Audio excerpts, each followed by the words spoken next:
Ah, vous êtes encore là? J'avais peur de vous avoir tous perdus, mais apparemment, vous êtes encore nombreux à vouloir comprendre l'impact du passé et du futur sur le présent. Ouais.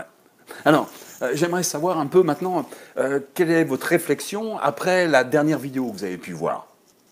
Comment est-ce que vous avez pu percevoir maintenant que le passé, en fait, n'est qu'une perception qui nous emmène à vivre notre présent? Pensez-y encore, regardez à nouveau la vidéo si c'est important, et prenez le temps, bien entendu, de pouvoir vivre à l'intérieur de vous tout le changement que ça peut apporter. Pendant que je termine mon poulet au curry, j'aimerais poursuivre avec vous une autre réflexion. Comment est-ce que la causalité de nos pensées du futur interfère avec notre présent? Ça pourrait être très compliqué. Je pourrais vous parler des travaux de deux physiciens de 2010, Holger Nielsen de l'Institut Niels Bohr à Copenhague, au Danemark, et de Masao Nimoniya de l'Université de Tokyo, au Japon, pour me servir du dogme de la science pour vous insuffler les avantages de la perception du futur sur le présent. Malheureusement, ça serait vraiment présomptueux de ma part, vu mes connaissances en physique qui se limitent quand même à l'énergie et à la lumière. Entrer dans un monologue de physique quantique, de la théorie des cordes et de la double causalité du passé dans le présent serait sans échange avec vous-même et n'emporterait qu'un monologue de ma part aussi intéressant que la transformation des galets et son érosion depuis 1830.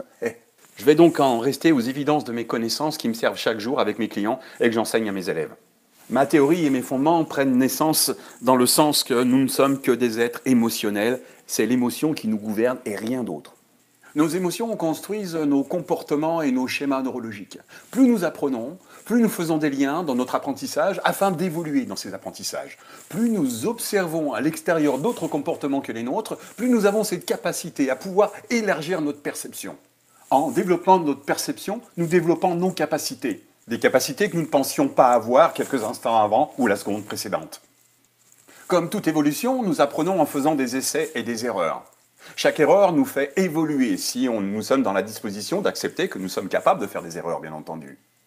Chaque erreur nous apporte une capacité supplémentaire qui va nous emmener au succès et à la réussite. Et lorsque nous y arrivons, notre cerveau envoie un signal comme quoi c'était le bon comportement. Donc nous avons les capacités que nous pouvons répéter à ce moment-là.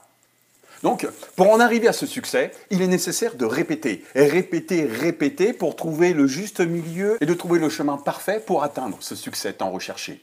Notre cerveau a des fonctionnements très particuliers, dont un qui est très important. Il ne reconnaît que ce qu'il connaît.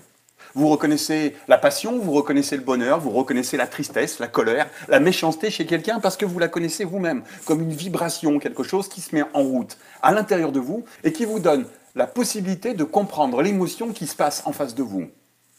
Cette capacité qui est très particulière de pouvoir reconnaître ce qui se passe à l'extérieur par des stimuli que vous allez ressentir de l'extérieur, ça s'appelle le neurone miroir.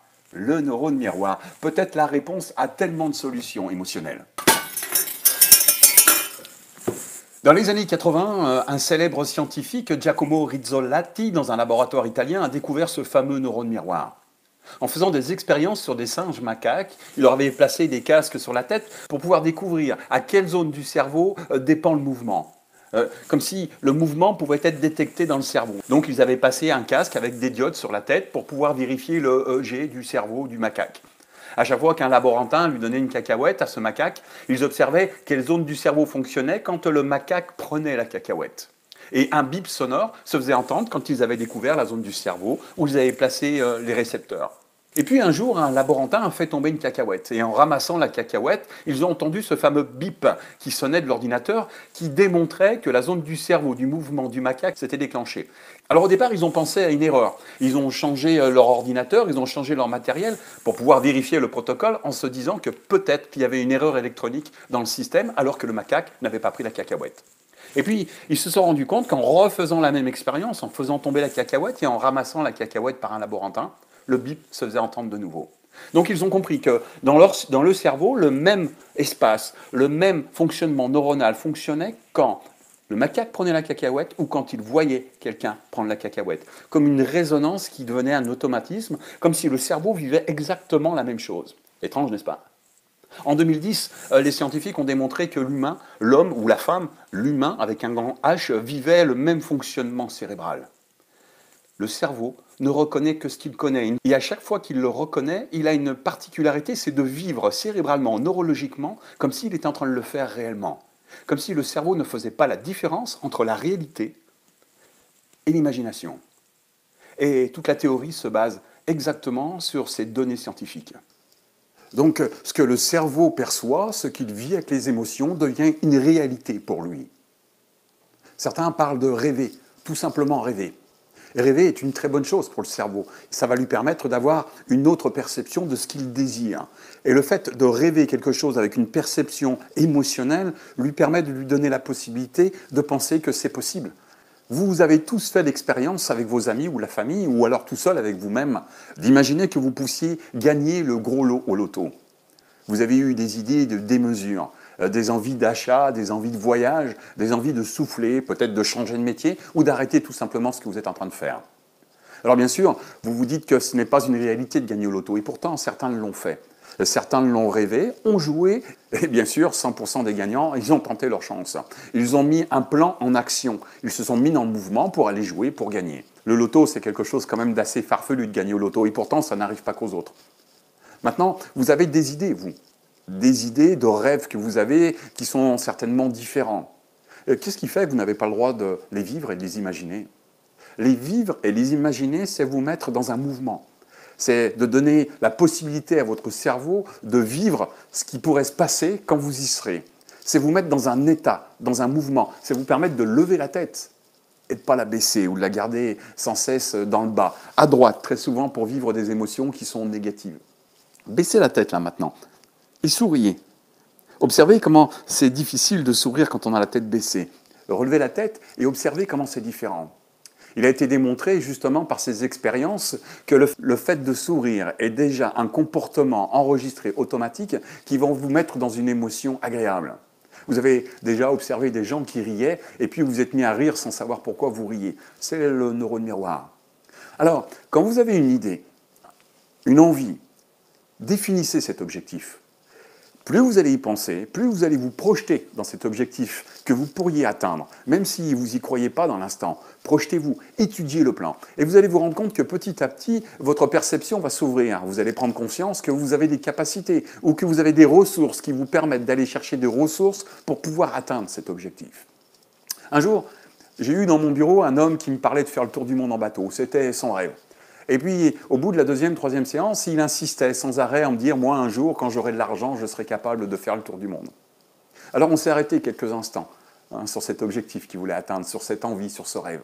Et puis, on a commencé à définir qu'est-ce qui lui manque pour pouvoir atteindre son objectif rapidement, peut-être dans l'année. Et en fouillant, en creusant un petit peu, en définissant, avec ces techniques bien sûr de PNL et d'hypnose, en définissant l'atteinte de l'objectif, il a fini par comprendre qu'il avait toutes les capacités, toutes les ressources aujourd'hui pour l'atteindre, et que ce n'était pas qu'une question financière. Il a fait son tour du monde l'année dernière. Et quand il est rentré, il m'a dit « Jamais j'aurais cru ». En rêvant comme ça, en me projetant, en le fouillant et en le décortiquant comme on l'a fait ensemble, il n'aurait jamais cru que ça serait possible d'atteindre ce rêve. Son cerveau s'est mis en mouvement, a commencé à percevoir émotionnellement les capacités, les comportements. Il a changé de croyance, il a replacé ses valeurs. Et il s'est rendu compte qu'en fait, son tour du monde, il l'avait commencé dans mon bureau. Avoir une idée subjective, c'est déjà se projeter dans le futur. En vous projetant dans le futur et en continuant à travailler sur ce futur, votre émotion et le comportement vous entraînent dans une synergie de mouvement qui va pouvoir rayonner.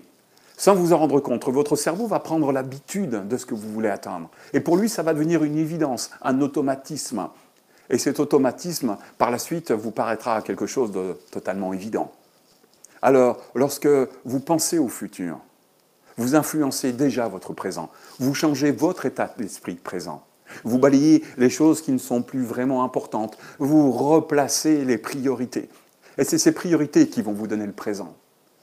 Plus vous en avez dans la tête, moins votre cerveau va pouvoir traiter les stimuli conscients. Ces stimuli conscients qui sont très limités, entre 5 et 9 à la seconde. Alors que votre inconscient, lui, est capable de continuer à travailler dans les heures, les jours et les mois à venir sur un objectif que vous êtes en train de définir confortablement. Le futur influence le présent, comme votre perception du passé influence le présent. Vous n'êtes ce que vous vous autorisez à vivre, à être. Ouvrez ces barrières, ouvrez ces possibilités, observez ce que font les autres. Observez ce que les autres ont fait pour réussir. Et vous êtes dans cette capacité de pouvoir atteindre cette réussite. N'oubliez pas que nous ne sommes que des êtres émotionnels. Et seule votre émotion présente va influencer votre futur. Pensez-y. Et à très vite.